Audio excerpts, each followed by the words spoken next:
There we go. Hello, my name is Mel Balo. My driving question for my EDU 653 project is to develop a summer hybrid reading clinic. And my overall focus and specific driving question is what research-based methodology in literacy will maintain or increase student achievement over the summer months. Because we know with high reading achievement, we'll have a student that will treasure learning, and it opens the door for all of the academic disciplines. One of my ultimate goals is to have children take journeys in their mind through reading that they can't take during the summer months. I'm going to highlight the first 20 days of our research-based curriculum, guided reading in Reader's Workshop. Day one is the critical attribute of the program. We have to find that just right book for the students, and we teach them that within one page they can have no more than 4 missed words. And that's critical because we want the children to process the text, with Suzanne Collins and Mockingjay fluently. We don't want them stumbling over words because then that interferes with the comprehension, the accuracy, and also the expression of the piece. Day two is we guide children into types of genres and to make sure that readers are really choosing really good books. We look at illustrations. We look at authors that the kids have liked in the past. We look at maybe recommendations that a friend has made. And we have these healthy and rich conversations to guide the students into the most appropriate book.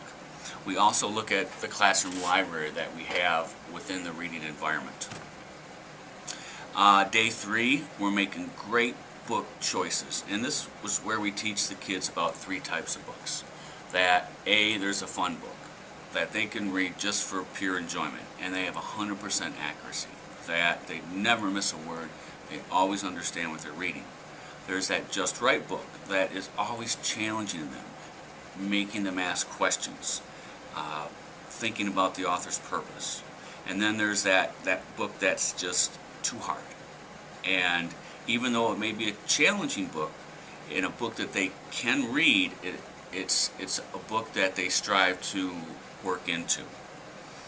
On day 4 is when we really start talking about thinking and writing about what we read, because as an instructor, this is how I assess reading, is through the students' writings.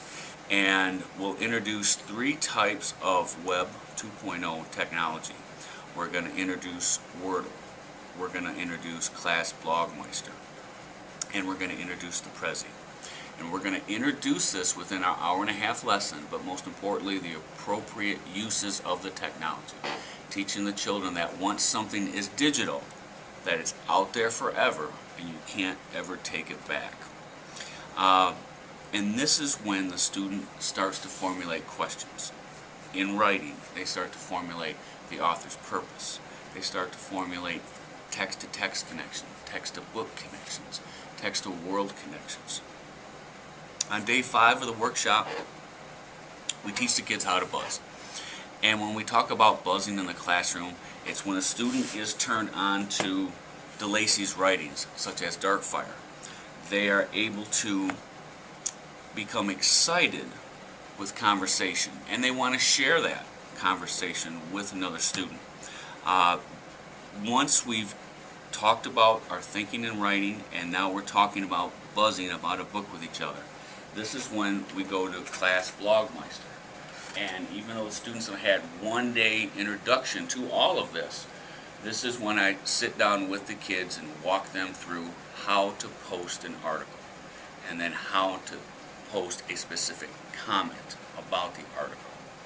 And now they've been introduced to the technology, they had a day to play with the technology, now they have a day to work with the technology.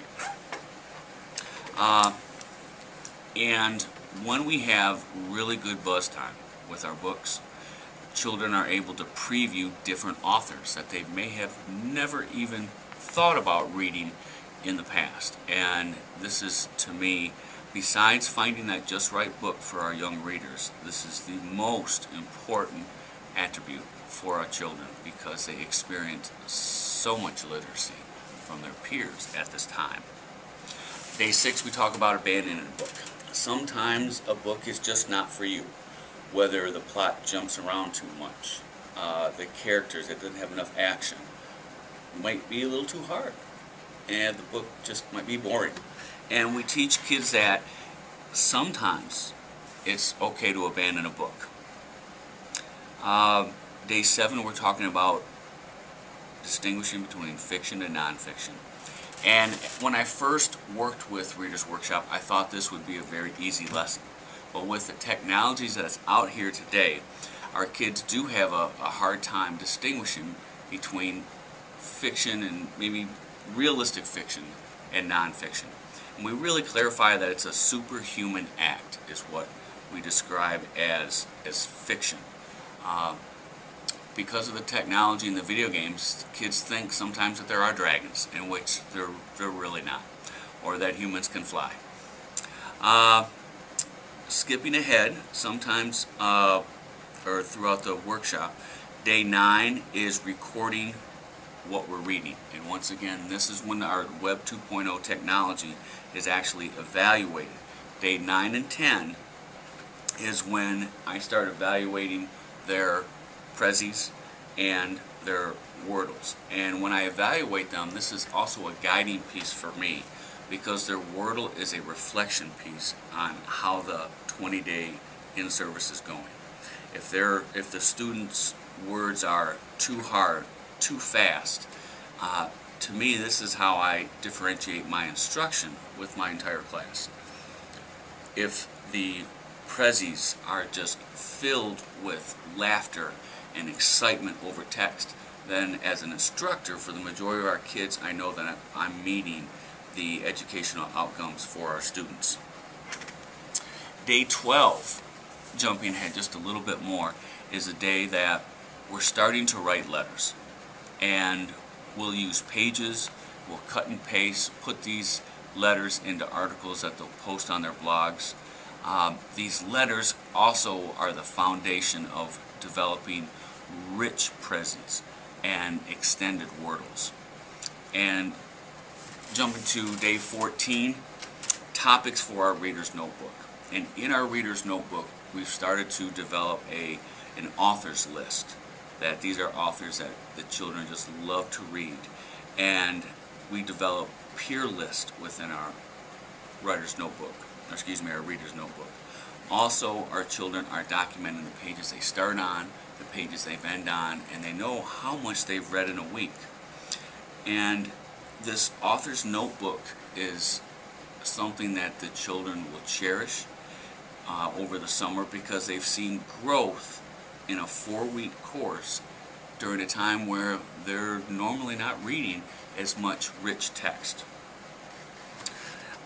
Finally, to sum up, day 18 and 19 is checking for understanding as you read. And when I see checking for understanding within any methodology, I think of Anita Archer, a great educator, and Madeline Hunter, where when I'm checking for understanding of the children's readings through the Web 2.0 technologies, using Class Blogmaster, using Prezzies, I'm able to assess the effectiveness of our summer reading clinic. I'll also be using multiple reading measures where we can take a fluency test as well. But this is through the technology, through the likes of Collins and DeLacy, Rick Rydorian. These great authors can take children on trips during a time of their summer vacation that they normally don't go on. Parents, I look forward to working with you this summer, and this concludes our video